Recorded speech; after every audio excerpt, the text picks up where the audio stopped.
Today I would like to invite you to listen to the Dhammapada of the Buddha Shakyamuni, the 73rd verse from the Buddhist scriptures on the YouTube channel TN Thai in the USA. The fool will desire undue reputation, precedence among monks, authority in the monasteries, honor among other families.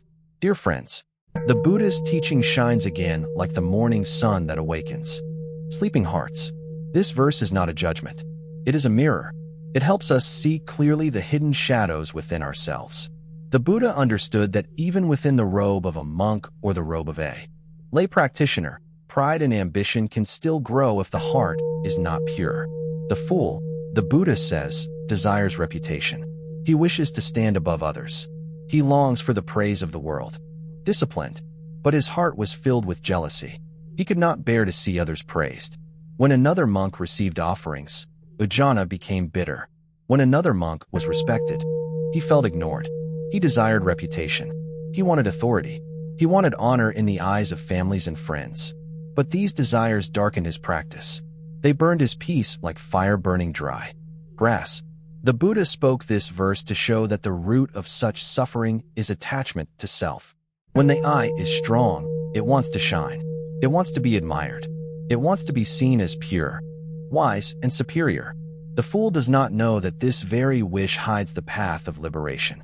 It builds another wall of illusion. It keeps the heart far from freedom. Dear listeners, the Buddha's path is the path of humility. It is the way of lowering oneself, not because one is small, but because truth is vast. The fool desires to be the first among monks. The wise desires to serve the last among beings. The fool desires authority in monasteries. The wise desires harmony in community. The fool desires honor from families.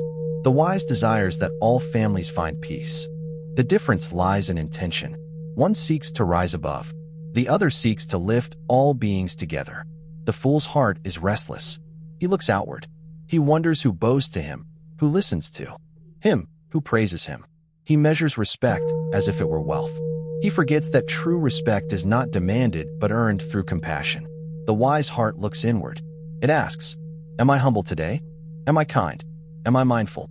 The wise heart knows that the greatest authority is mastery over one's own mind. The Buddha's verse is timeless. Even today, in monasteries and temples, in communities and homes, the same patterns appear. Some seek recognition for their service.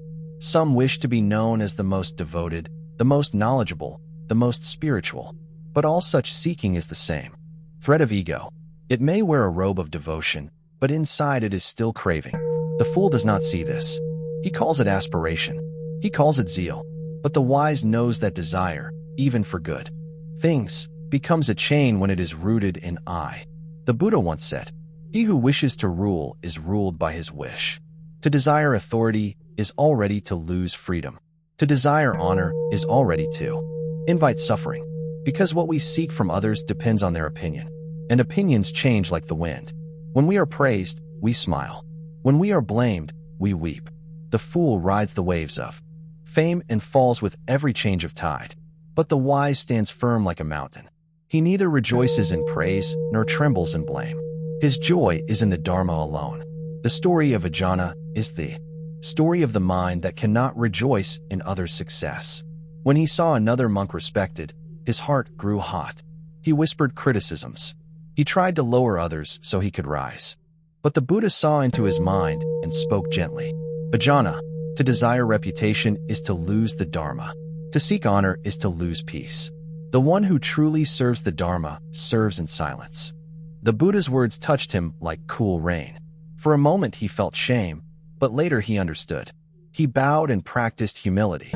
Slowly his heart softened. We too can learn from Ujjana. Whenever we feel jealous or unappreciated, we can look within and see the same fire. We can remind ourselves that the purpose of practice is not to be admired, but to awaken. Whether others see us or not, whether they praise us or forget us, the light of truth does not fade. The Dharma does not depend on attention. It depends on sincerity. The fool desires precedence. He wants to walk first in line. He wants to be called leader, teacher, abbot, or master. But the Buddha said, better than 1,000 hollow words is one word that brings peace. Leadership in name is nothing. Leadership in heart is everything. A true monk leads by example. A true practitioner teaches through presence. When compassion flows through one's conduct, authority arises naturally. One need not seek it. Authority without virtue is a storm without rain.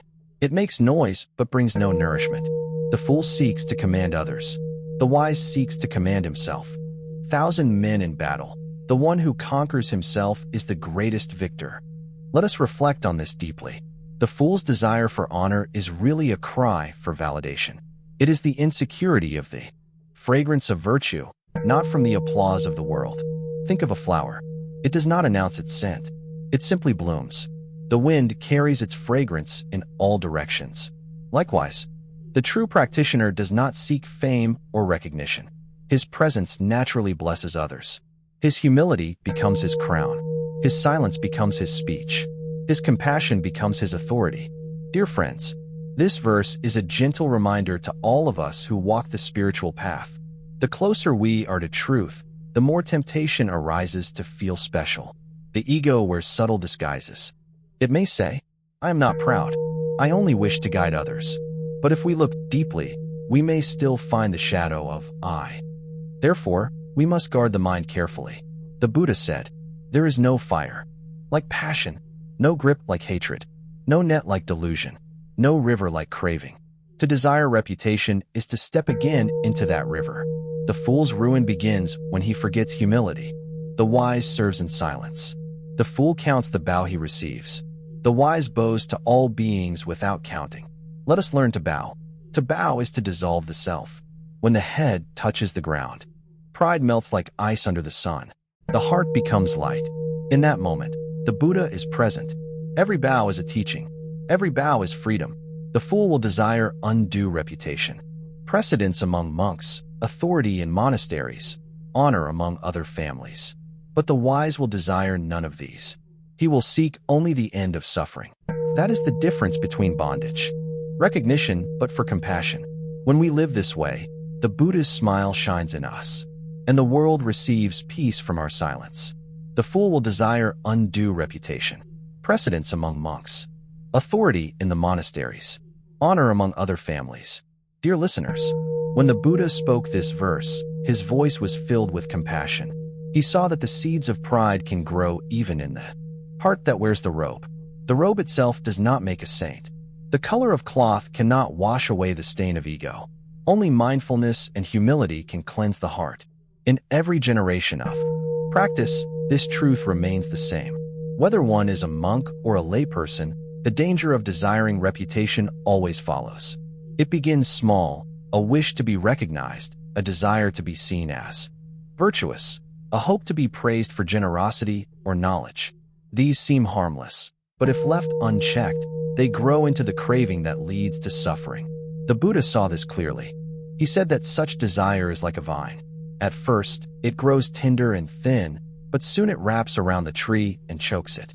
The fool does not see the vine of reputation until it has already taken his breath, but the wise sees it from the beginning and gently cuts it with mindfulness. The fool seeks precedence among monks. He wishes to sit in the highest seat, to lead the chanting, to speak before others. He feels insulted when he is placed behind or forgotten in the assembly. But the Buddha said, "The one who sits behind with humility, though unknown, surpasses the one who sits before with pride." To be humble is to be near the Buddha. To be proud is to be far from him, even while wearing his robe. Authority in monasteries is not wrong when it is guided by compassion. Leadership is needed to maintain harmony.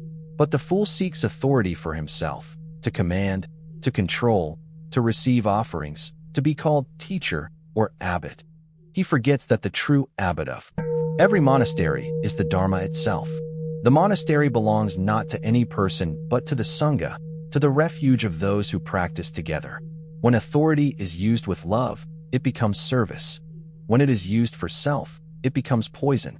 Honor among other families. This is the subtle trap. The fool visits homes to receive offerings and feels proud when respected. He enjoys praise and expects gifts. But when others forget him, he becomes hurt. His practice turns into business. His robe becomes a trade. The Buddha saw this and said, "He who seeks honor is already dishonored." Within, the wise one walks silently from house to house, bringing the fragrance of peace. Whether he is welcomed or ignored, his heart remains even. He gives, expecting nothing in return. The story of Ajahn continues as a mirror for us. After the Buddha's gentle admonition, Ajahn reflected on his jealousy. He saw how his desire for honor had clouded his meditation. Every time he sat, thoughts of others arose. Who was respected? Who was offered robes? Who was praised? His mind could not be still. Slowly he realized that he had built a prison of comparison. He saw that freedom does not come from being better than others, but from being free of the need to compare at all. One night, as he sat under a tree, Ajahn wept silently. He said, he cleaned the monastery without being asked. He gave his seat to others. He shared his food. He spoke less. Slowly his heart softened. The same monks who once avoided him began to love him. Honor returned, but now he did not cling to it.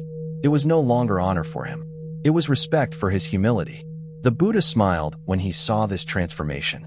He said, when the fire of it follows naturally. The wise never seek reputation, they seek virtue.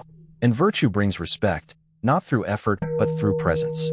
Dear friends, in the modern world, the same truth applies. Even among lay followers, the desire for recognition exists. We may want to be seen as generous donors, devoted volunteers, or learned practitioners. But the Buddha reminds us, every act loses its purity the moment we crave recognition for it. To give without attachment, to serve without pride, to speak without self. This is the true spirit of the Dharma. The fool wants to be known as good. The wise simply does good. The fool proclaims his practice. The wise practices in silence. The fool counts his merits. The wise forgets them as soon as they are done. The fool shines outward for the world to see. The wise shines inward, and the world feels peace in his presence. Let us pause and ask ourselves gently, do we seek reputation or liberation? Do we want to be respected, or do we want to be free? The Buddha's path is not a path of admiration, but of awakening. Every bow we make, every precept we keep, every word we speak, should be for the ending of suffering, not for the gathering of fame. The verse says the fool desires undue reputation. Reputation is undue when it is unearned. It is undeserved when it comes without inner virtue. True reputation comes. The fool builds his peace on sand. The wise builds it on truth. The fool fears losing name and honor. The wise fears losing mindfulness. The fool depends on others' eyes. The wise depends on his own. He saw that the fool's desire comes from the same place as everyone's, the longing to be loved, to be seen, to matter. But the Buddha teaches us that the only true fulfillment comes from realizing the emptiness of self. When we see that there is no I to be praised or blamed, peace appears like dawn after night. The fool desires precedence among monks. The wise bows before all beings. The wise person's path is light. When we walk with humility, we become a lamp for others. We need not speak much. Our conduct becomes the sermon. The Buddha once said, as the full moon shines by its own light, so the noble one shines quietly through his virtue. Let us strive to be like that moon, calm, gentle, and bright, reflecting the light of truth upon all beings. When pride arises, remember impermanence. When jealousy arises, remember compassion. When the desire for recognition arises, remember emptiness. In that remembrance lies liberation. The fool's craving fades, and the heart becomes vast like the sky. To desire undue reputation is to lose the treasure of contentment. To seek authority is to lose the sweetness of surrender. To hunger for honor is to lose the peace of simplicity. But to let go of all these is to discover the joy of the Buddha's heart, a joy that cannot be taken away. The wise know that every title fades, every position ends, every name is forgotten. Only the light of compassion endures. When we serve others selflessly, that light shines through us. The Buddha's teaching is simple. Do good, speak truth, purify the mind. All else, fame, honor, authority, are but passing clouds. So let us walk humbly. Let us serve quietly. Let us study deeply. Let us bow often. When the heart is humble, it becomes the dwelling heart. The true authority is compassion. The true honor is humility. The fool may seek to be known. The wise seeks only to awaken. And when we live with this understanding, peace arises. It flows from our thoughts, through our words, into our actions. It touches all who come near. This is the fragrance of awakening. This is the joy of the Buddha's path. Thank you for watching I really appreciate your time.